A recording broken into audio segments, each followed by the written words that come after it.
Hi guys, welcome back to the channel. FPL Consult here, and today I'm going to share with you guys a Game Week 3 early wildcard. So I know it is midway through Game Week 2. I am releasing this on the Saturday night after the first set of games. There is still the Sunday games to go, and I am recording this as the Saturday games are being played. But I thought, why not put out an early Game Week 3 wildcard draft, and I will continue to update this draft later on in the week and upload an updated one. But why not just have a look and take a look at how the teams are evolving moving forward into the next few game weeks to identify some players that maybe we should be hopping on and off as well. So hopefully you guys do enjoy this video, and if you do, please drop a like and also subscribe as well if you are new around here. So I thought, what better place to start when we're building the wildcard than always looking at the fixtures. So this is the Fixture Ticker by Fantasy Football Hub. They are still running a 50% off discount, so you can check out the link in the description if you are interested. But basically, I've taken a look at the next 6 game weeks and sorted these teams, the 20 teams in the Premier League, by difficulty. And you see all the way at the top, it's Aston Villa with the best set of fixtures. It's Leicester away in Game Week 3, Everton at home and Wolves at home. So 2 great home fixtures in Game Week 4 and 5, followed by Ipswich in Game Week 6, a newly promoted team, and then Manchester United at home in Game Week 7. So it's a really good run. Fulham away in Game Week 8 isn't the worst fixture in the world as well. So a really good run of Aston Villa fixtures. So they are a team that are primed for us to target them, and there are a couple of options like Morgan Rogers at 5 million is a good enabler. Ollie Watkins, now that he has had 2 games, is it time for us to hop on him? I think he will start to get a couple of full games, 90-minute games, and you expect him to score in these games as well. Bear in mind there is Champions League, so that could of course come into play, fatigue, etc.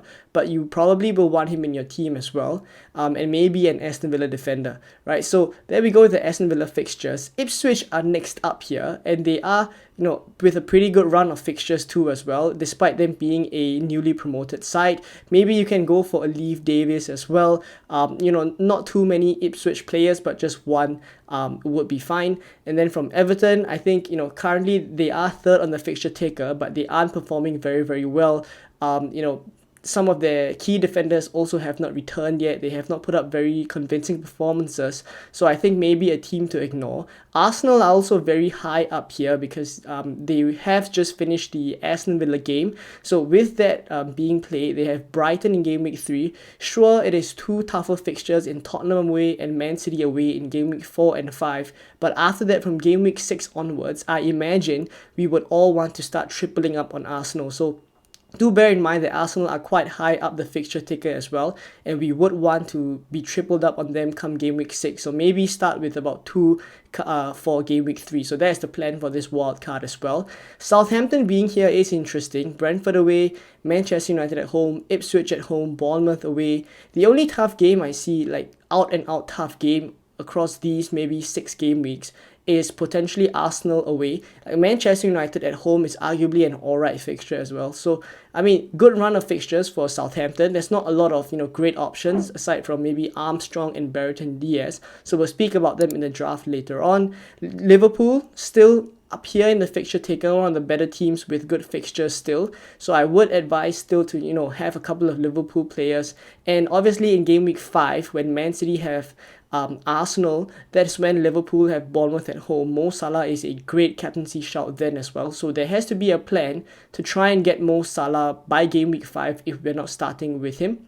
And thereafter, it goes down from there. I think the only last team that I do want to mention is Brentford, who have Southampton at home now in Game Week 3. They have 2 tougher games, Man City away and Tottenham away. But after that, from Game Week 6 onwards, I've taken a look at their fixtures for the next maybe, I think, 12 game weeks after Game Week 6. It's a very, very good run. And players like Mbeumo, that's coming up only at 7 million. If Ivan Toney really does leave Brentford, the talisman would be Mbeumo. He would be on penalties as well. It would be a bit of a joke for him to be at 7 million. So it could be a really good gem of a pick there. So I mean, Brentford here, I like the fixtures. It's just that we will have to deal with the game week 4 and 5 slightly tougher fixtures, but after that is a really, really good run. So there we go. I guess a couple of teams to just note that they have tough fixtures coming up. Spurs, I think teams to avoid, despite how how good or bad they are performing now in game week 2, I think it is time that we kind of avoid the Spurs assets for this tough run there, because it's Newcastle, Arsenal and Manchester United in the next 4. Not easy at all. Brighton also have quite a tough run over the next 6 game weeks. It's Arsenal, Chelsea, Tottenham and Newcastle all in the next 6. So the only 2 easy kind of ish fixtures are Ipswich and Nottingham Forest. So there we go with these set of fixtures. Couple of teams to target, couple of teams to avoid to go into this wildcard. So let's have a look now at how the draft is shaping up. So in goal, I've gone with Flecken. I still think a 4.5 million keeper is the way to go. So we're going with Flecken here. Southampton in game week 3. Yes, I did mention that Brentford have a tough game in game week 4 against Tottenham, and then game week 5 they also have Man City. It's not an easy run for the two games after this game week 3 fixture, but as I've mentioned, from game week 6 onwards it's a really good run. So you're planning for the long term here, and I think Flecken in the long term would get a couple of clean sheets. So we're going with him here. Now in defense, I've gone with Trent, Konza and Saliba. So you can see here 2 kind of premium defenders, and then Konza as a 4.5.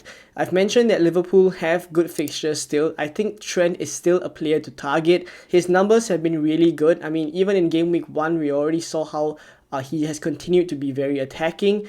The slot system kind of suits him as well. I like the way he's adapting to it. So Manchester United away is not the easiest fixture for him, but after that, as I've mentioned, great run for Liverpool.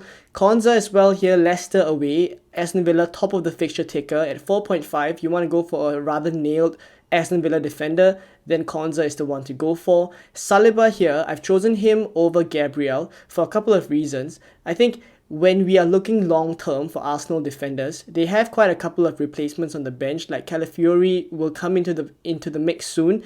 I think the position or the centre back that is more at a minute's risk basically is Gabriel as compared to Saliba. Like if they were to rest someone when one of the centre backs when Champions League comes around, I think Gabriel is the one who will get the rest. So Saliba is safer for minutes, and in general, when I'm building a wild card for the long run, I don't want to have a bit to worry about Gabriel potentially missing out. So Saliba is here to capture those Arsenal fixtures in the long haul.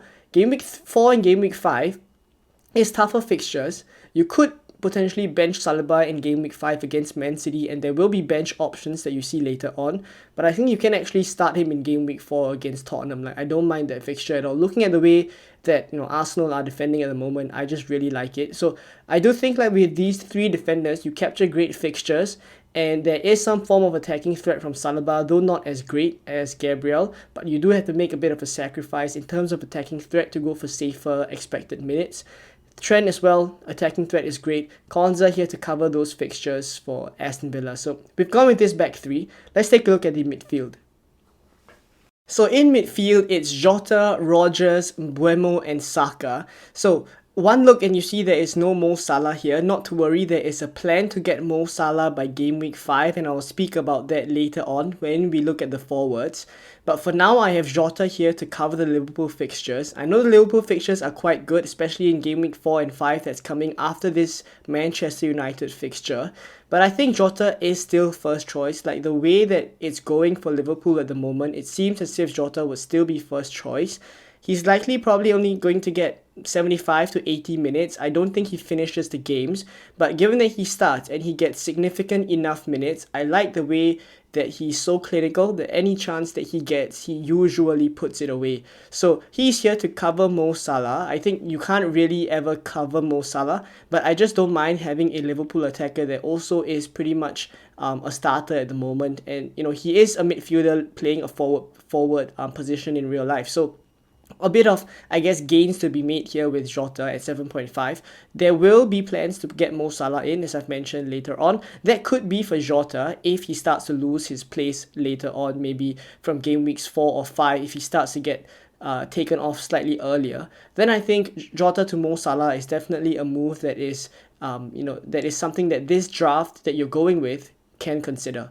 Now, the other players that I have here in midfield, for Morgan Rogers at 5 million, I think he's just a very, very good enabler. So 5 million, I guess, for a rather nailed-ish, Aston Villa winger. And looking at the way that he's playing, I am quite impressed with him. He is quite sharp at the moment. He has also had a great preseason with Aston Villa, you would remember. And he's started the season pretty sharp. I do like it. So Rogers at 5 million just gives you a cheaper entry than someone like Leon Bailey. So it allows you to kind of spend money elsewhere. Look at the defense that we have here. We have more money in the defense. And up front, later on, you will see there is Haaland as well, so he kind of caters for he enables having rather expensive players elsewhere. And then for Mbeumo at 7 million, I did mention again the Brentford fixtures and him being kind of a talismanic figure for Brentford if Ivan Toney does leave. So I think he will start to become a bandwagon soon. So hopping early on him here on a Game Week 3 wildcard here, Southampton at home, good fixture here. And I think for the foreseeable future as well, he will continue to return looking at the fixtures that Brentford have. Now for Saka, as I've mentioned, you will need to start the Game Week 3 wildcard with a couple of Arsenal players. I've gone with two here in Saliba and Saka because I think come the time Game Week 6 comes around, when Arsenal have already played Man City, from Game Week 6 onwards, it's a really good run for them. And that's when you can start to consider bringing in one more Arsenal player. So for now, to kind of make your process easier of getting to 3 Arsenal players by Game Week 6, we start with 2 here in Saliba and Saka, and both of them are great assets. Nailed for 90 minutes, you cover the Arsenal defense, and you have the Arsenal penalty taker as well. So there we have this midfield here. There is no Mo Salah, but let's take a look at the forwards. So one of the main reasons I think I haven't gone with a Mo Salah draft in a Game Week 3 wildcard is because I still think that Haaland is the best captain in Game Week 3 and possibly Game Week 4 as well. I think it's closer for Game Week 4. But for Game Week 3, he has West Ham away and Liverpool have Manchester United away. I think Erling Haaland is the standout captain this week. You could argue that maybe Saka could be a captain, but would you rather captain Haaland against West Ham away? Like, I would take my chances there. Like, Brighton's defense isn't bad at all. So I do think like Haaland being the best captain here in Game Week 3 and likely someone you want to captain in Game Week 4 as well, it is worth going for Haaland here in Game Week 3, captain him, and thereafter by the time Game Week 5 comes around when Manchester City have Arsenal, you sell Haaland for a potential someone like a Havertz, for example, right, where you kind of get ready to triple up on Arsenal, as I've mentioned, but you also use that extra money from going from Haaland to Havertz to upgrade Jota to Salah, so that you can captain Salah. Now, this is obviously only on the condition that Jota is someone that is looking like he's going to lose his minutes. Like if, for example, somehow Jota continues to perform really, really well, then why not take the money out of Haaland, maybe even go even cheaper, and then you go from Brereton Diaz, who's on the bench right now, all the way up to Salah. Like that is also a viable strategy. A lot of it will depend on Jota's minutes, but either ways, you will have a route to get Mo Salah in, and that is by selling Haaland in Game Week 5. So against Arsenal, I think you would think that it is alright to sell Haaland in that game week and just go the next few game weeks without Haaland there, because you will be having a Mo Salah draft then. I still don't think that having a double premium is the way to go, so I'm kind of looking at the way that the drafts moving forward and all the wildcards that I'm building here can kind of move between assets, jump on and off them at the right times to kind of optimize all the fixtures. So the plan for this draft is to jump off Haaland in Game Week 5, jump onto Salah in Game Week 5 as well. Now, the other two forwards that I have here is Ollie Watkins and Muniz. Now, Ollie Watkins, of course, did not have any minutes at all in preseason, and then Game Week 1 he came off quite early as well. So I think for Ollie Watkins, the hope here is that with the fixtures that they have, and also with him having quite a couple of minutes already in the first 2 game weeks, that he continues to build up fitness. And looking at the Aston Villa fixtures, you kind of need their talisman. So Watkins, we're hoping that he can get back to the form that we know he can perform at. and I think he will be a great asset to have. I think people will start to jump on him sooner rather than later as well. Now, looking at Muniz, the thing with Muniz here is that I'm looking at forwards around this price bracket of about 6 million, and I still think that looking at the fixtures Fulham have, Muniz is the one to go for. I don't think Chris Wood is someone I would target. I mean, I feel like the fixtures have kind of gone for Nottingham Forest. Looking at the fixture taker just now as well, they are kind of somewhere in the middle now, and I think Fulham's fixtures for the next few are better. And I do think that, you know, you don't have to keep Muniz for the long run. He's here to capture kind of the short-term gains for Fulham fixtures, and later on you can move off of him. But I just like him and what he provides at the 6 million price point. And Ipswich away is a good fixture for him too. So I've gone with a kind of 7 attacker structure as well here in the starting 11, and then the bench option there, the 8th attacker is Brereton Diaz. So for Brereton Diaz, he is from Southampton, and Southampton, as I've mentioned in the fixture section, are quite high up the fixture ticker. So Brereton Diaz at 5.5 also again enables a rather kind of expensive draft in other areas. Having about 1 or 2 of these enablers like Brereton Diaz or Morgan Rogers just kind of allows it. And with the information that we've had over the first 2 game weeks, I think we can kind of safely conclude that these are the slightly better cheap enablers to go for. So Brereton Diaz, to kind of capture those Southampton fixtures, you can rotate obviously when, let's say, Muniz has a tougher fixture. Usually then Brereton Diaz, when I look at the rotations, has pretty good fixtures as well. So you can consider some rotations, even with Morgan Rogers, if you decide that some games you don't want to triple up on Aston Villa. Then Rogers out for Brereton Diaz, even in this game week 3 set of fixtures here, is a move you can consider. Right, so looking at the other 2 defenders on the bench, we have Davies and Harwood Bellis. So Leif Davies is 4.5 and he's from Ipswich. I think looking at the way that he's played in game week 1 and game week 2, I mean, it's against slightly tougher opposition, but I kind of get why there was so much hype about him in preseason, because the way that he performed in the championship, I think he got about 12 assists or something close to that kind of number. So he definitely is a player who possesses good attacking threat, and I'm kind of seeing it as well looking at the style that he plays. Defensively, I think he's pretty solid as well. So Leif Davies has Fulham at home now in game week 3. Ipswich also have a very, very good run. So if in the event, I mean, I don't imagine you would want to start a Ipswich defender week in, week out, but if someone on your starting 11 kind of defenders misses out or is injured, I don't think it's the worst thing in the world to start a Leif Davies and take a chance that he kind of gets attacking return. So I think I like him as an option. If you want to go for other 4.5 million defenders, by all means, I just have Leif Davies here as a bit of a differential option.